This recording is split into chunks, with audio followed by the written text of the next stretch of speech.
ശബരിമല സ്വർണ്ണക്കൊള്ള കേസിൽ സർക്കാരിനെ കോടതിയുടെ രൂക്ഷ വിമർശനം. മുൻ ദേവസ്വം ബോർഡ് കമ്മീഷണർ എൻ വാസുവിന്റെ ജാമ്യഹർജി പരിഗണിക്കുന്നതിനിടെയാണ് കോടതി സർക്കാരിനെ വിമർശിച്ചത്.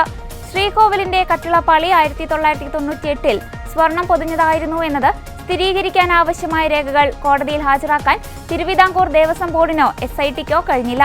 ഇതോടെയാണ് കോടതി സർക്കാർ നടപടികളെ ചോദ്യം ചെയ്തത്. കട്ടിളപ്പാളിയിൽ നിന്ന് സ്വർണം വേർതിരിച്ചെടുത്ത് എന്ന സ്മാർട്ട് ക്രിയേഷൻസിലെ പങ്കജ് ഭണ്ഡാരിയുടെ മൊഴി മാത്രമാണ് സർക്കാർ ഹൈക്കോടതിയിൽ സമർപ്പിച്ചത്. ഈ മൊഴിയല്ലാതെ മറ്റെന്തെങ്കിലും രേഖയുണ്ടോ എന്നും രേഖയില്ലെങ്കിൽ പിന്നെ കേസ് എങ്ങനെ നിലനിൽക്കുമെന്നും കോടതി ചോദിച്ചു.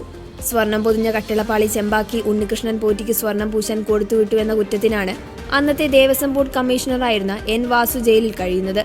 തെളിവുകളുടെ അഭാവത്തിൽ കട്ടിളപ്പാളി നേരത്തെ തന്നെ സ്വർണം പൊതിഞ്ഞതാണെന്ന് ദേവസ്വം രേഖകളിൽ ഒരിടത്തും പറയുന്നില്ല എന്ന നിലപാടാണ് എൻ വാസുവിന്റെ അഭിഭാഷകൻ സ്വീകരിച്ചിരിക്കുന്നത്. FIRൽ കട്ടിളപ്പാളി മാത്രമാണ് കോടതി പരാമർശിച്ചതെങ്കിലും ശിവരൂപം, ആർച്ച, വ്യാളി, രാശി പ്ലേറ്റ്, ദശാവതാരം എന്നിവയും ഉൾപ്പെട്ടതാണെന്ന വാദമാണ് സർക്കാർ ഉയർത്തിയത്.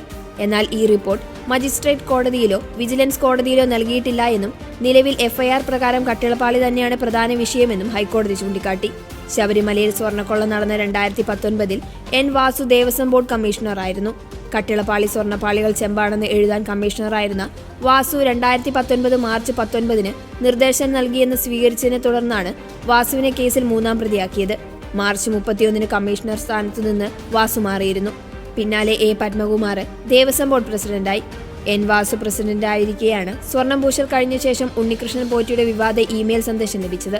സ്വർണം പൂശൽ കഴിഞ്ഞ ശേഷവും സ്വർണം ബാക്കിയുണ്ടെന്നും ഇതൊരു പെൺകുട്ടിയുടെ വിവാഹത്തിന് ചെലവഴിക്കട്ടെ എന്നും ചോദിച്ചായിരുന്നു പോറ്റിയുടെ ഇമെയിൽ സന്ദേശം. എന്നാൽ ഇതു സംബന്ധിച്ച് വാസു നൽകിയ വിശദീകരണം തൃപ്തികരമായിരുന്നില്ല. ഇമെയിൽ സന്ദേശം താൻ മറ്റുള്ളവർക്ക് ഫോർവേഡ് ചെയ്തെന്നും പിന്നീട് അതിനെക്കുറിച്ച് തിരക്കിയില്ല എന്നുമായിരുന്നു അദ്ദേഹത്തിന്റെ പ്രതികരണം.